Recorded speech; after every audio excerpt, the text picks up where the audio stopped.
The morning rain drummed against the floor-to-ceiling windows of Hawthorne Technologies as Halafera stepped into the marble lobby. Her worn canvas bag contrasted sharply with the gleaming steel and glass surrounding her. She had spent the previous night practicing her introduction, rehearsing answers to potential questions, trying to calm the butterflies that refused to settle in her stomach. This job meant everything. The salary would cover her brother Timothy's medical treatments and maybe, just maybe, leave enough for her to finish her art degree. The elevator rose silently to the 40th floor, depositing her into a reception area that screamed wealth and power.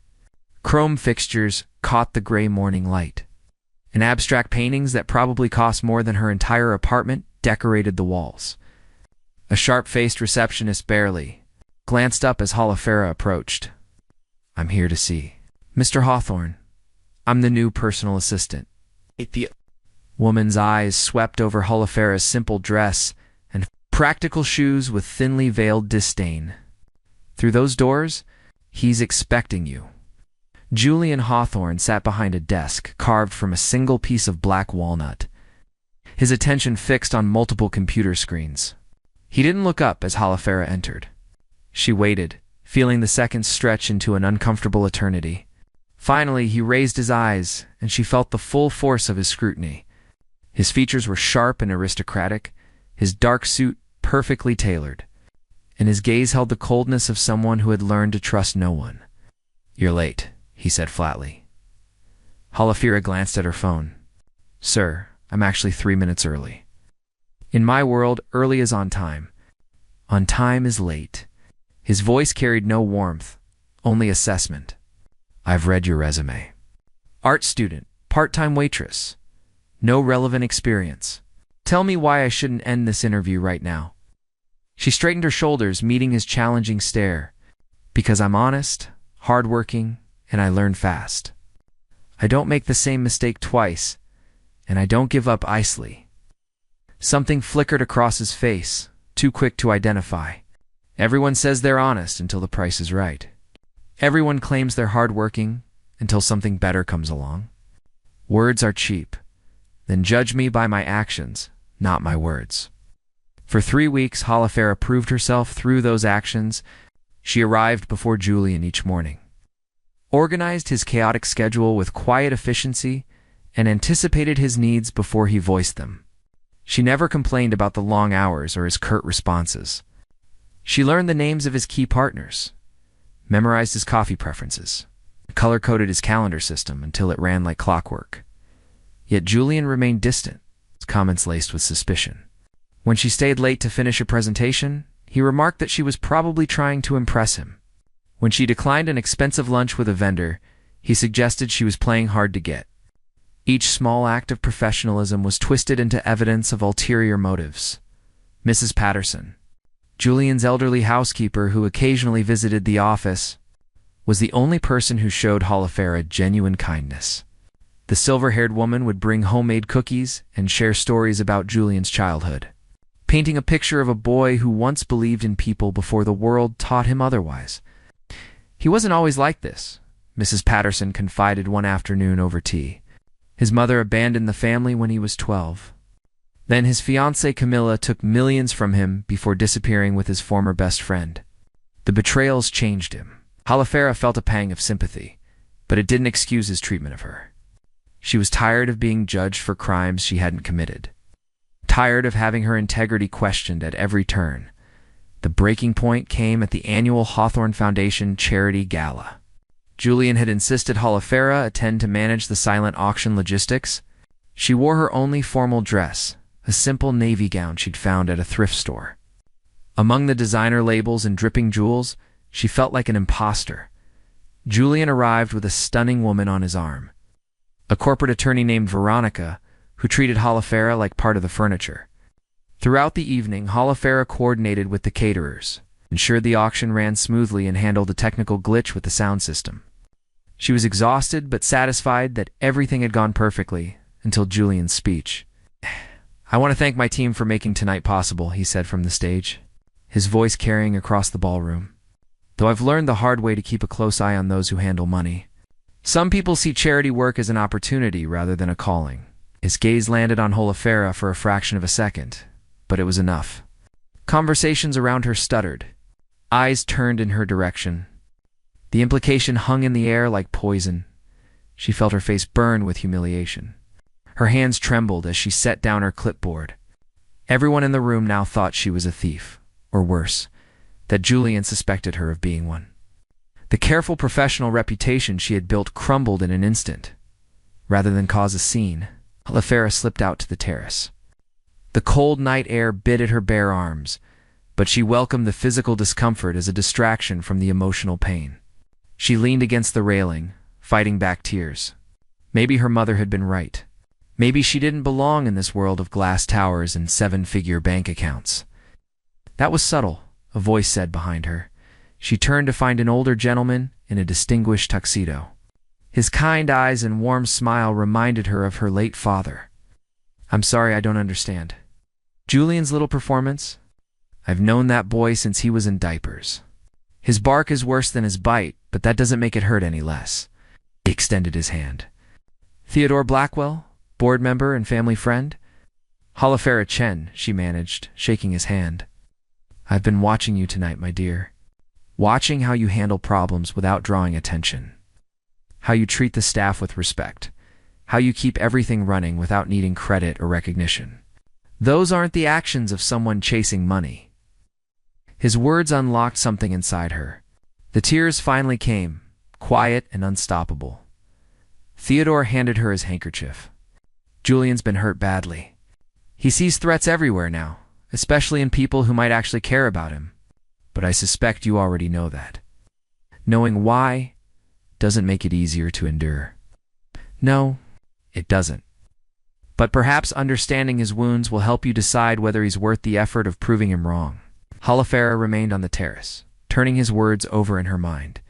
She thought about Julian's occasional moments of vulnerability. The times she'd caught him staring at family photos with profound sadness.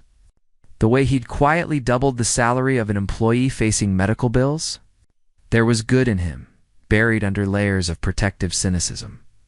The question was whether that good was worth fighting for, or whether she should protect her own heart and walk away while she still could. The crisis began on a Tuesday morning with a single email that turned Julian's world upside down. A major investor had pulled out of their latest project, citing concerns about market volatility. Within hours, 3 more followed suit, leaving a $100 million development in jeopardy. The technology center that was supposed to revolutionize renewable energy storage now faced cancellation. Along with hundreds of jobs, Holofera watched Julian transform from controlled businessman to barely contained chaos. He barked orders into his phone, paced his office like a caged animal, and dismissed 3 department heads who couldn't provide immediate solutions. By noon, his typically immaculate desk was buried under reports and projections. "Cancel everything for the rest of the week," he snapped at her. "Get me Roberts from legal, Chen from finance, and someone who actually knows how to save a sinking ship." "Already done," Holofera replied calmly. "Roberts is reviewing the contracts for exit clauses. Chen is preparing alternative funding scenarios, and I've scheduled calls with 4 potential replacement investors. Your first call is in 10 minutes. Julian stopped pacing, staring at her as if seeing her for the first time. "When did you arrange all this? When the first email came through? I know you hate being caught off guard, so I started preparing contingencies immediately." Something shifted in his expression, a crack in the armor. "Thank you." They were simple words, but coming from Julian Hawthorne, they felt monumental. The next 72 hours blurred together in a marathon of conference calls, emergency meetings, and endless coffee. Holofera worked alongside Julian, anticipating his needs, organizing information, and occasionally offering quiet suggestions that he, surprisingly, began to consider. She watched him at 2 in the morning, tie loosened and shirt sleeves rolled up, and saw not the cold billionaire but a man fighting desperately to save something he believed in. On the 3rd night, as they reviewed proposals in his penthouse office, Julian's phone buzzed. He glanced at the screen and immediately silenced it, but not before Holofera caught a glimpse of the name Camilla. "You don't have to answer it," she said softly. He laughed bitterly. "She only calls when she wants something. Money, usually. Or to remind me what a fool I was. You weren't a fool for trusting someone you loved, wasn't I? She stole $3 million and disappeared with my college roommate. If that's not foolish, I don't know what is. He rubbed his eyes, exhaustion making him more honest than usual. You want to know why I've been so hard on you? Why I question everything you do. Halafera set down her pen, giving him her full attention. Because you're exactly the type of person I would have fallen for before. Kind, hardworking, genuine. Or at least, that's what Camilla seemed like too. She played the role perfectly for 2 years. I didn't see through it until my accountant found the discrepancies. He stood, walking to the windows that overlooked the glittering city. So when you showed up with your thrift store clothes and your earnest work ethic, every alarm bell in my head went off. I'm not her, Halafera said firmly. I'm starting to realize that. The breakthrough came from an unexpected source. Mrs. Patterson arrived at the penthouse the next morning with breakfast, as she'd done for decades. She found them both asleep at the conference table, surrounded by papers and empty coffee cups. She woke them gently, clucking her tongue at Julian's appearance. You look terrible, dear boy. When did you last eat a proper meal? I don't remember, Julian admitted.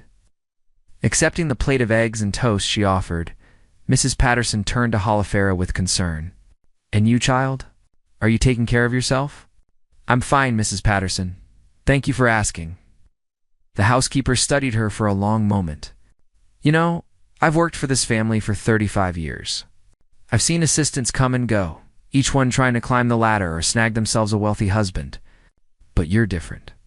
You actually care about the work, don't you? I care about doing things right, Halafera replied honestly. My brother Timothy has a rare autoimmune disorder, Halafera said quietly, not looking up from her breakfast. The treatments are experimental and expensive. This job means he gets to stay in the program. It means he gets to keep fighting. Julian froze, his fork halfway to his mouth. You never mentioned a brother. You never asked about my personal life. You made it clear we weren't here to be friends. The words hung in the air. A gentle rebuke that struck harder than any accusation. Mrs. Patterson squeezed Halafera's shoulders supportively before leaving them alone. Julian set down his fork, his appetite suddenly gone. How old is he? 16. He's brilliant, funny, and terrified he won't live to see his 18th birthday. The treatments are working, but they're draining our savings faster than I can replenish them. She met Julian's eyes steadily. That's why I work so hard, Mr. Hawthorne.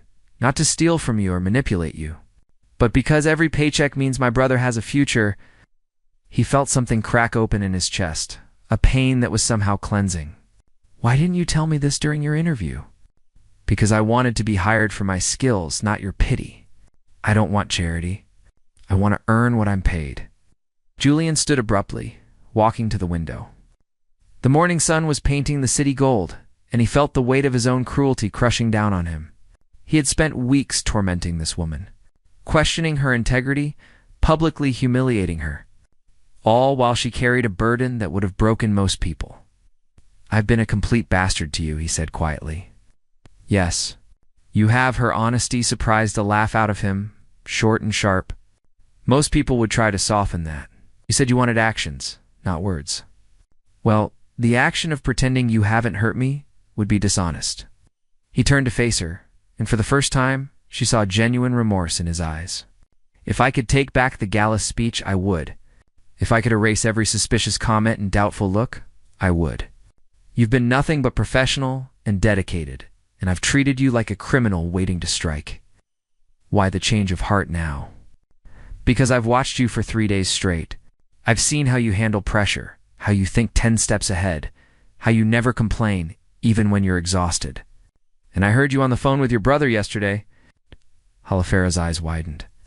She'd taken a quick call during a bathroom break, thinking no one could hear. You told him not to worry about the bills, that you had everything under control. You told him to focus on getting better, that you'd handle the rest. Your voice was so gentle, so full of love. Julian's own voice roughened with emotion. That's not the voice of someone scheming for money. That's the voice of someone who knows what actually matters in life. Tears pricked Halafera's eyes, but she blinked them back. I don't know what to say. Say you'll let me make it up to you. Not because I'm your boss, but because you deserve better than how I've treated you." Before she could respond, his phone rang. It was Theodore Blackwell with news that one of the investors he'd contacted was interested. The crisis wasn't over, but hope flickered back to life. Over the next week, as they worked to save the project, something fundamental shifted between them. Julian started asking about Timothy, about Holofera's abandoned art studies, about her dreams beyond survival. She began to see glimpses of the man Mrs. Patterson had described. Someone capable of warmth and humor when he wasn't hiding behind walls. One evening, after successfully securing a new investor, Julian insisted on driving Holofera home. Her apartment was in a neighborhood his GPS seemed uncertain about, a far cry from his penthouse. When she invited him up to meet Timothy, he accepted without hesitation. The apartment was tiny but immaculate, filled with Timothy's artwork and medical equipment. The teenager was thin and pale, but possessed a smile that could light up the room. "So you're the famous Mr. Hawthorne," Timothy said, shaking Julian's hand. "My sister talks about you constantly." Holofera's face flushed crimson. "What do you do?" "Mr. Hawthorne needs this. Mr. Hawthorne wants that. I was starting to think you'd invented him." Julian laughed, genuinely amused. "I assure you, I'm very real. And your sister's being modest. She's the one keeping my entire company running smoothly." They spent an hour talking, and Julian found himself captivated by Timothy's perspective on life. The boy spoke about his illness with matter-of-fact courage, about his dreams of becoming a graphic designer, about how proud he was of his sister's strength. As Julian prepared to leave, Timothy caught his arm. "Take care of her, okay? She never takes care of herself because she's too busy worrying about me." "I promise," Julian said, and meant it. In the car afterward, Julian sat in silence, processing everything he'd seen. Holofera waited, unsure what he was thinking. "I've been living in a fortress of my own making," he finally said, "keeping everyone at arm's length because I was afraid of being hurt again. But watching you with Timothy tonight, seeing the life you've built, despite impossible circumstances, I realized something." "What's that?" "That being afraid to trust is just another way of letting Camilla win. She took my money and my pride, but I let her take my humanity too. I don't want to be that person anymore." Holofera reached over and squeezed his hand. It was a simple gesture, but it felt like a bridge being built between two isolated islands. "Then don't be," she said softly. "You get to choose who you want to become." As Julian drove back to his empty penthouse that night, he realized that, for the first time in years, he didn't feel quite so alone. The attack came from where Julian least expected it. Vincent Carver, a rival tech mogul who had lost a major contract to Hawthorne Technologies, decided that if he couldn't beat Julian in business, he would destroy him personally. The weapon he chose was HOL of AIRA. It started with whispers in industry circles, then anonymous posts on financial gossip sites, photos of Holofera entering Julian's penthouse late at night, carefully cropped to remove context, fabricated stories about a struggling art student seducing her way into a billionaire's bed and bank account. The narrative was designed to humiliate them both while painting Holofera as exactly what Julian had once accused her of being. Julian first learned about it from Theodore Blackwell, who called him with barely contained fury. "Have you seen what they're saying about that girl? It's character assassination, pure and simple. Vincent's fingerprints are all over this." Julian pulled up the articles on his computer, his blood turning to ice as he read. They had taken innocent moments, working late, shared car rides, his visit to her apartment, and twisted them into something sordid. The comment section was even worse, filled with people who didn't know Holofera but felt entitled to judge her. "I'll sue every publication that printed this garbage," Julian snarled. "I'll just give the story legs. You need to get ahead of this, and you need to protect her." "Where is she now?" "She called in sick this morning, said she had a migraine."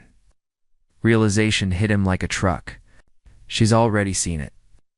Julian was out the door within minutes, driving too fast through morning traffic to reach Holofera's apartment.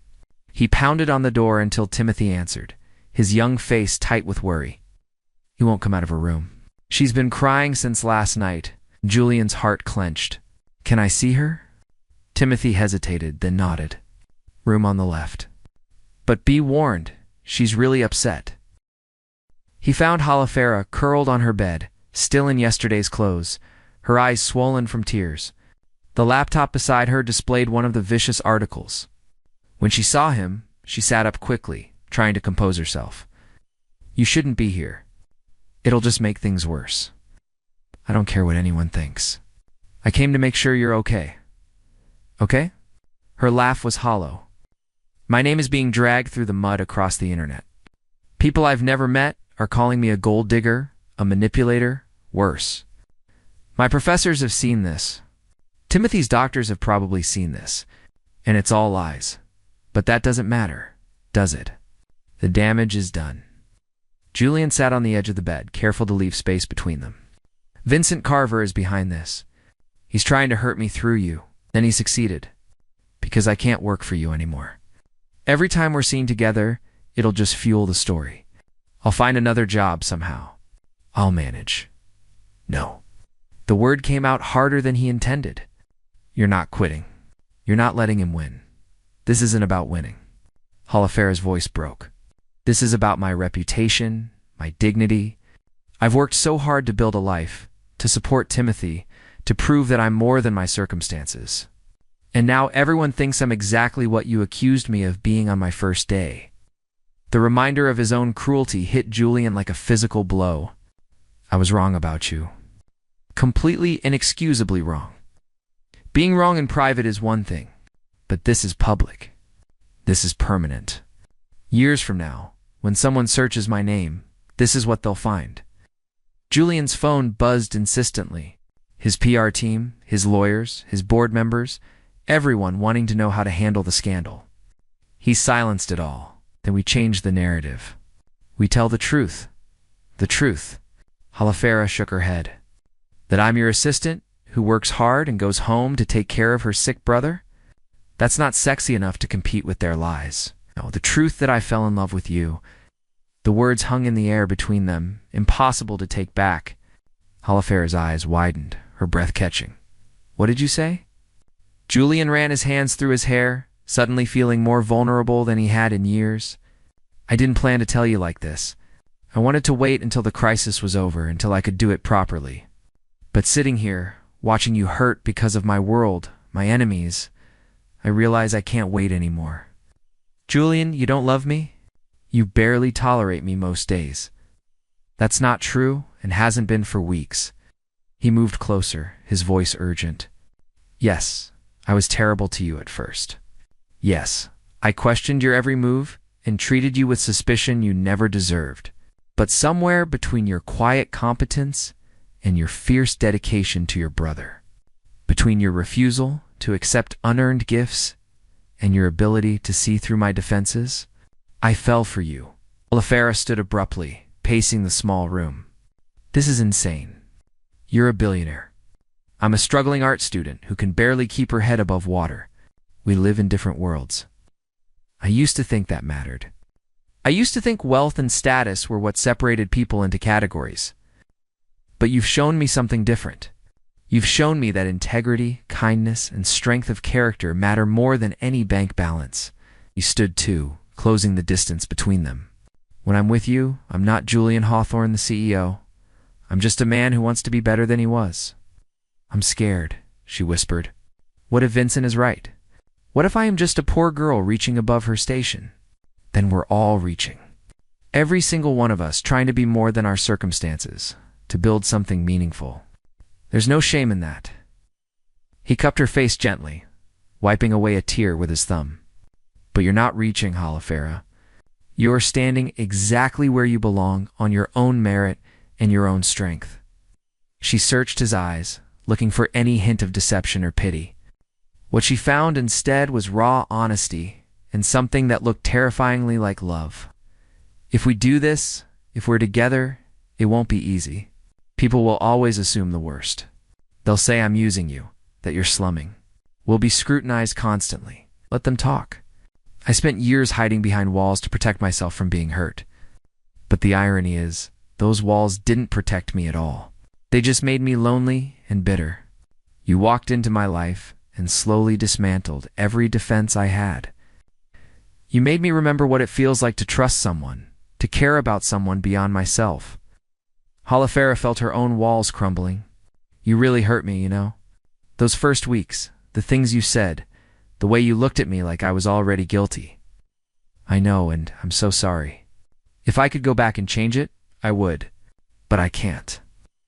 All I can do is promise to spend every day proving that I'm not that man anymore. That I see you for who you really are, an incredibly strong, compassionate, talented woman who deserves so much better than the hand life dealt her. I don't need better. I just need honest. Then I'll be honest. I'm terrified right now. Terrified that I've ruined any chance I had with you. Terrified that my baggage and my world will only bring you more pain.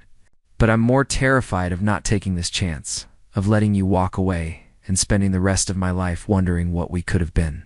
She closed the final distance between them, her hands finding his.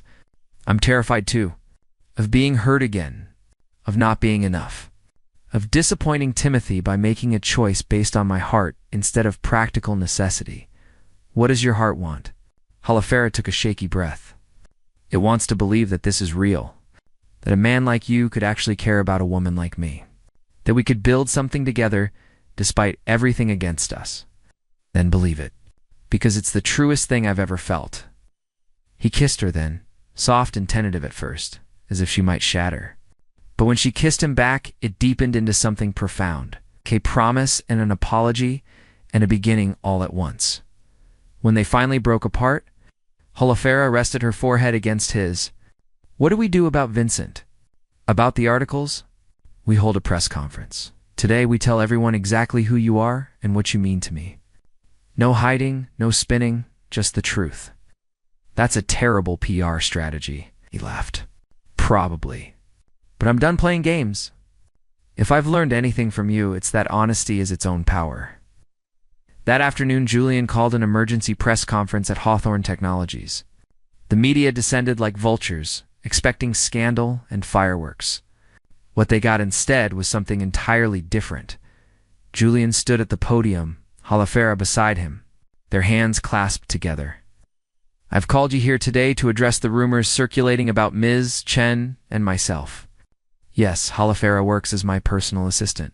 Yes, we've spent considerable time together over the past months. And yes, I've fallen in love with her. The cameras flashed wildly. Reporters shouted questions. Julian raised his hand for silence. When Halafera first came to work for me, I treated her terribly. I was suspicious, cruel, and completely unfair.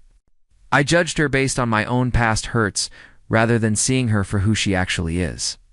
A woman of extraordinary character who works tirelessly to support her younger brother's medical treatments.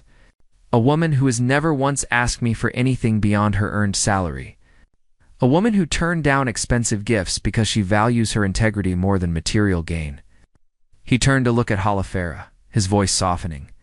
She taught me that not everyone has hidden agendas. That trust is earned through consistent actions, not suspicious vigilance. That love requires vulnerability, not protection. The smear campaign against her is designed to hurt me, but all it's done is make me more certain that she's the best thing that's ever happened to me. Halafera stepped forward, her voice clear despite her nervousness. I won't pretend this is a normal situation. I'm very aware of the differences in our circumstances, but I didn't pursue Mr. Hawthorne. I didn't scheme or manipulate. I simply did my job to the best of my ability, and somewhere along the way, we discovered we cared about each other.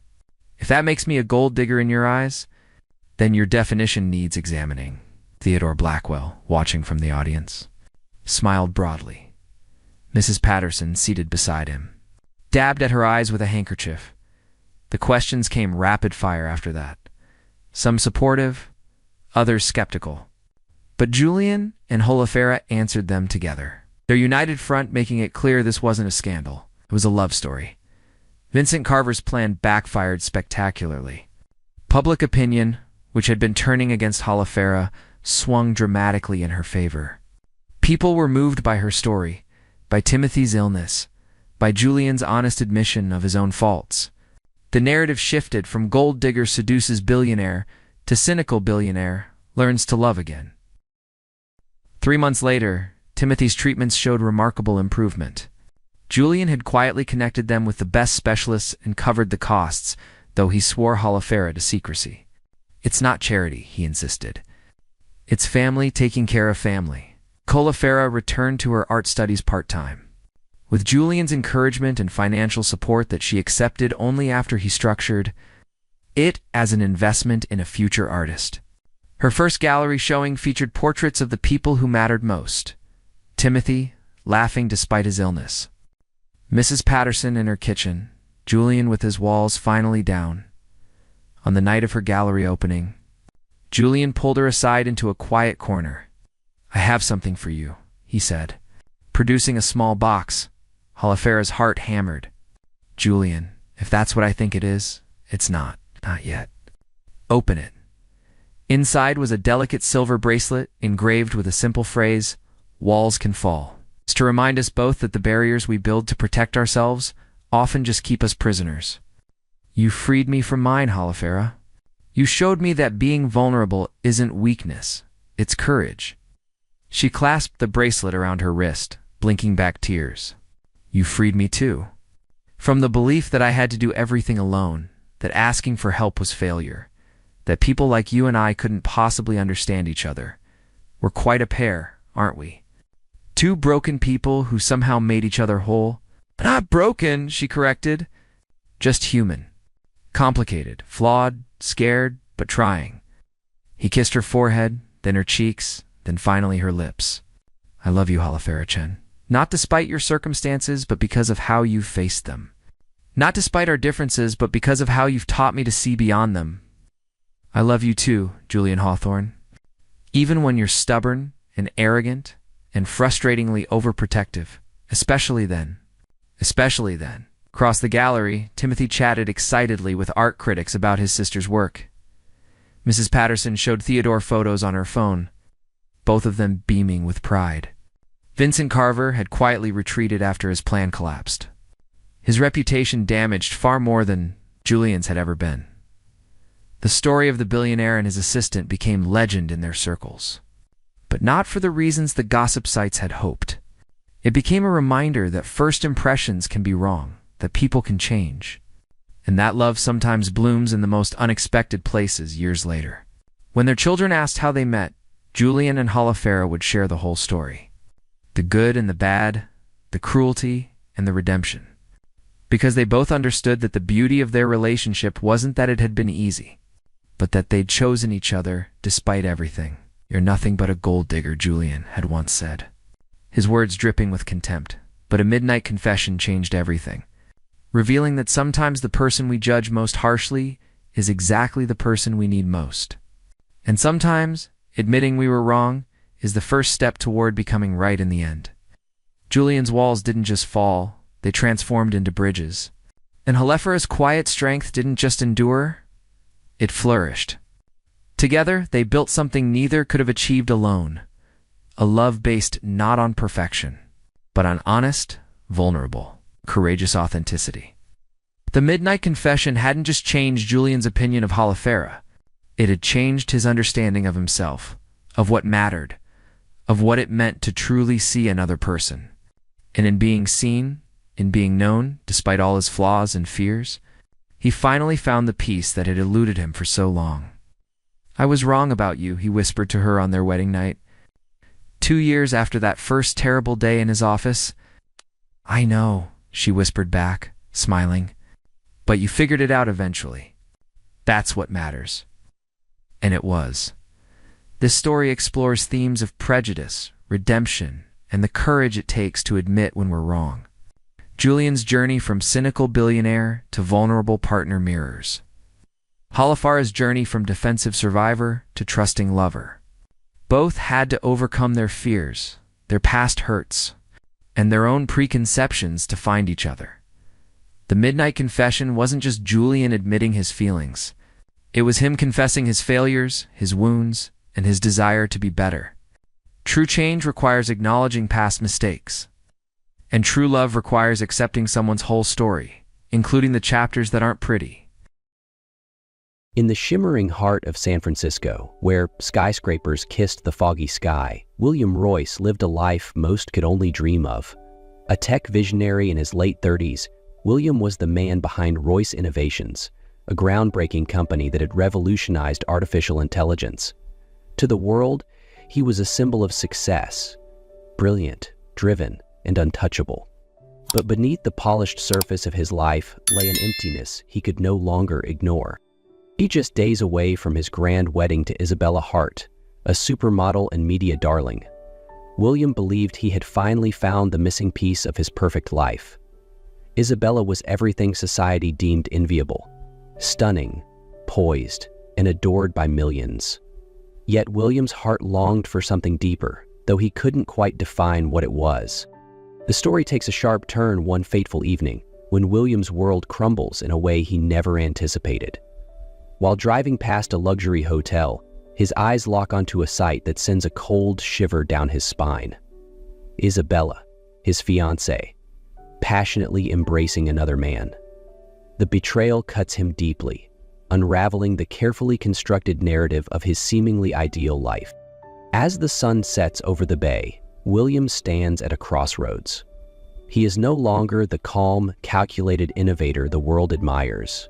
Instead, he is a man consumed by hurt and anger, silently vowing to turn the pain into a cold, calculated revenge. The city lights blurred as William Royce sat frozen in his car, gripping the steering wheel so tightly his knuckles turned white. Outside the grand facade of a luxury hotel, the scene before him played out like a cruel twist in one of the dramas Isabella adored. She was there, draped in a crimson evening gown that accentuated her ethereal beauty, her every movement exuding the grace of someone who had always been admired. But tonight, her elegance was shared with someone else. A tall, impeccably dressed man who held her in an embrace far too intimate to be mistaken. William's chest tightened as he watched the man lean in, his lips meeting Isabella's with a tenderness that should have been reserved for him. The weight of the betrayal hit like a punch to the gut, shattering William's carefully curated sense of control. He had worked tirelessly for decades, building a tech empire that defined progress, influence, and power. Yet, in this moment, none of it mattered. The woman he trusted, the one he was days away from marrying, had desecrated the sanctuary of their relationship. Inside the car, William's mind raced, shifting between disbelief and searing anger. How could she, he thought, his breathing shallow as the scene replayed in his mind. He had given her everything, his time, his devotion, and a place in his meticulously crafted world. Now, all he felt was a gnawing emptiness. As the couple disappeared into the hotel, William finally exhaled, his breath shaky and his pulse pounding. He leaned back, closing his eyes briefly, forcing himself to think. His jaw clenched as he made a silent vow. If you think you can humiliate me, Isabella, you're mistaken. This isn't over. When William drove away from the hotel, his thoughts were no longer plagued by sorrow, but fueled by a cold determination. Beneath the glittering skyline of San Francisco, he began to plot a revenge that would strike at the very core of her pride. The soft chime of a bell echoed through the cozy coffee shop as Emma Clark wiped down the counter with practiced efficiency. The scent of freshly brewed coffee filled the air, blending with the faint hum of conversation from the few customers scattered around. Emma, a barista in her late 20s, carried herself with quiet poise. Her wavy brown hair was tied back in a loose bun, and her hazel eyes sparkled with warmth despite the long hours she worked each day. Emma's life was far from glamorous. After her parents passed away, she inherited their small home and a mountain of debt. She had spent years juggling multiple jobs to keep her head above water, but she never let her hardships dampen her spirit. Her modest dreams of stability and a life filled with small joys were what kept her going. For William Royce, Emma was an unnoticed constant. He often stopped by the coffee shop for his usual black coffee, his presence marked by the sleek suit and air of authority that surrounded him. To her, he was just another customer, albeit one whose demeanor spoke of wealth and power. Today, however, William's visit was different. He lingered at the counter longer than usual, his sharp blue eyes studying Emma as though seeing her for the first time. She noticed the tension in his shoulders, the subtle crease in his brow that hinted at something weighing on his mind. "Emma, isn't it?" William finally asked, his deep voice breaking the silence between them. "Yes, that's right," she replied with a polite smile, though her brow furrowed slightly in curiosity. William rarely spoke more than a few words during his visits. "I need your help," he said abruptly, his tone serious. The weight of his gaze made Emma pause, the cleaning cloth still in her hand. "My help?" she echoed, uncertain. "With what, exactly?" William hesitated for a moment, then leaned in slightly, lowering his voice. "I'd like you to join me for dinner tomorrow night. I'll explain everything then." Emma blinked, stunned. This wasn't just unexpected.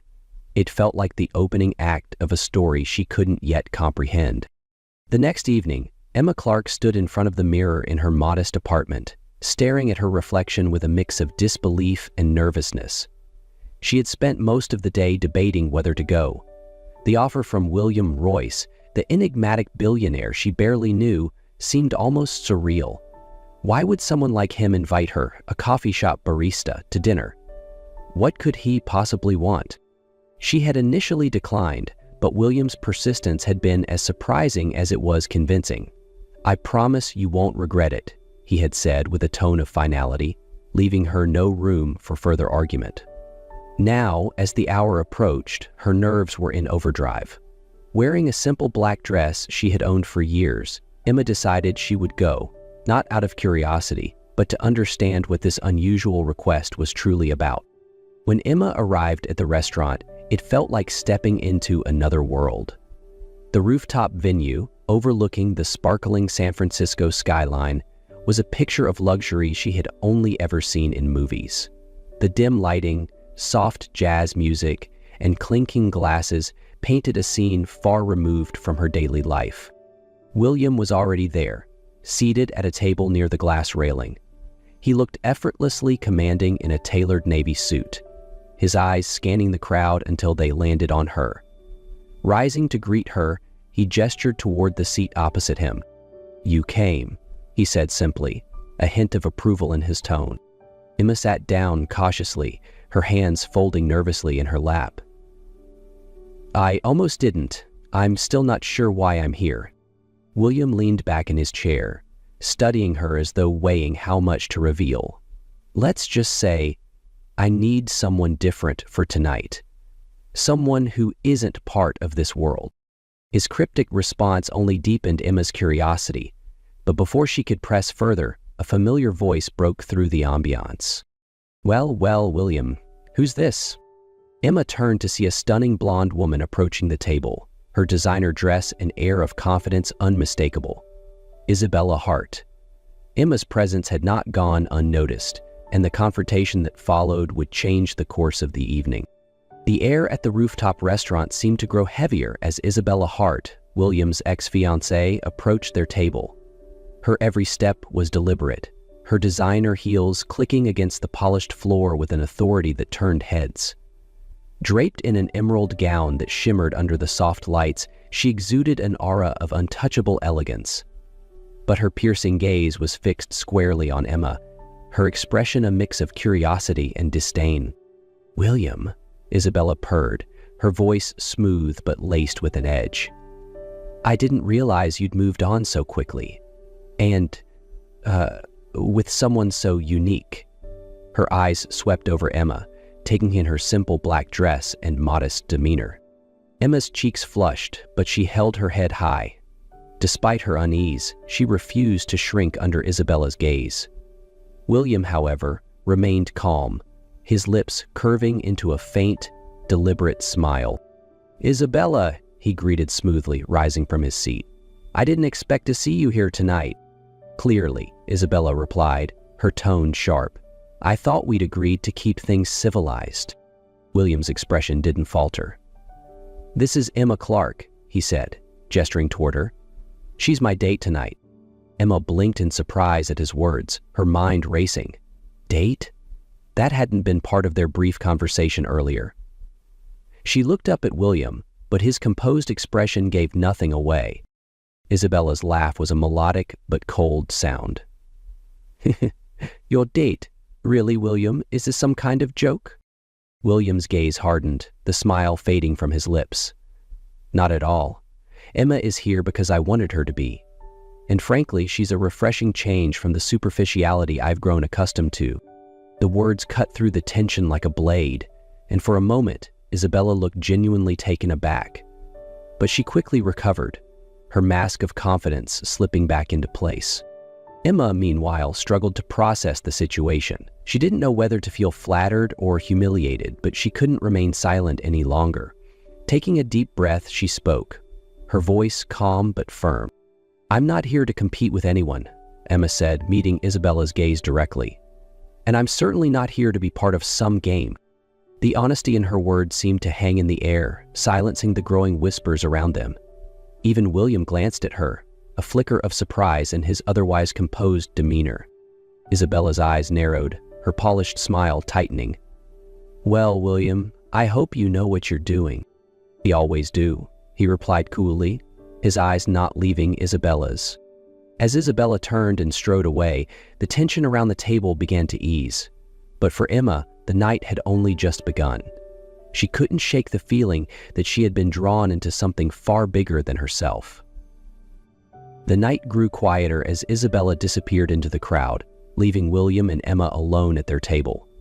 Emma felt a storm of emotions churning inside her: confusion, unease, and a flicker of defiance. She needed answers, and she wasn't going to leave without getting them. Emma leaned forward slightly, her voice steady but tinged with irritation. "I'm not sure what kind of game you're playing, William, but I didn't agree to this. What's going on?" William regarded her with an almost amused expression, his sharp blue eyes scanning her face as if weighing how much truth to reveal. Finally, he leaned back in his chair, folding his arms. "Emma, I brought you here because I needed someone to remind me of what's real. This world, with its facades and games, has taken a toll on me. You're different, genuine, and unafraid to speak the truth." Her brow furrowed. "And what does that have to do with me sitting here, being paraded in front of your ex-fiancé?" A flicker of something softer passed through William's gaze, though his tone remained composed. "Isabella hurt me. She betrayed me, and she'll never admit she was wrong. I wanted to show her that I don't need her, that there are people like you who have more authenticity in one moment than she's shown in years." Emma stared at him, her frustration mounting. "So, you're using me to prove a point? To make her jealous?" William's jaw tightened, but he didn't deny it. Emma shook her head, her voice laced with disappointment. "You're just as superficial as the world you're trying to escape from, William. If you wanted revenge, you could have chosen someone else. I won't be a pawn in your personal drama." She rose from her seat, her resolve clear. But as she turned to leave, William's voice stopped her. "Wait." There was a note of vulnerability in his tone that made her pause. "Emma," he said, softer now. "You're right. I've been selfish. But you've shown me something tonight. Something I didn't expect. You have strength, honesty, and a kind of grace I've never seen before. You're not just part of my plan anymore." Emma hesitated, turning back to face him. His words caught her off guard, but she remained skeptical. "And what exactly do you expect from me, William?" He stood slowly, his towering figure imposing but not threatening. "I need your help. Marry me, not for love, not forever, but for 7 days. In those 7 days, you can walk away whenever you want, but I need to show Isabella, and maybe even myself, that I can move forward." Emma's heart raced at the absurdity of the request. 7 days? And then what? "Then you're free," William replied, his voice steady. "You keep being you, and I'll deal with the fallout. No strings attached." Emma crossed her arms, her expression guarded. "Why should I trust you?" "Because," William said, a rare sincerity in his tone, "you're the first person in a long time who's made me want to trust anyone." The church was bathed in soft light as guests filled the pews, their whispers echoing beneath the soaring arches. White roses adorned every corner, their delicate fragrance mingling with the weight of anticipation in the air. At the altar, William Royce stood tall in a perfectly tailored black suit, his hands clasped tightly behind his back. His sharp gaze was fixed forward, though a subtle tension betrayed the inner conflict he couldn't shake. Emma Clark, clad in a simple yet elegant white gown, stood at the far end of the aisle. Her steps were measured, her breath steady, though her heart raced with every beat. Her dress wasn't extravagant. It didn't need to be. It highlighted her natural beauty, the kind of quiet charm that required no embellishment. As she approached the altar, she caught William's eye, and for a fleeting moment, the world seemed to fall away. The priest's solemn voice began the ceremony, the words blurring in William's mind as he fought to keep his composure. Then, just as the priest asked, "If anyone has reason to object to this union, speak now, or forever hold your peace," the grand doors of the church swung open with a resounding crash. All heads turned as Isabella Hart stormed into the sanctuary. She was breathtaking in a flowing designer gown, her heels clicking like thunder against the polished floor. Her flawless exterior belied the storm of emotions in her eyes.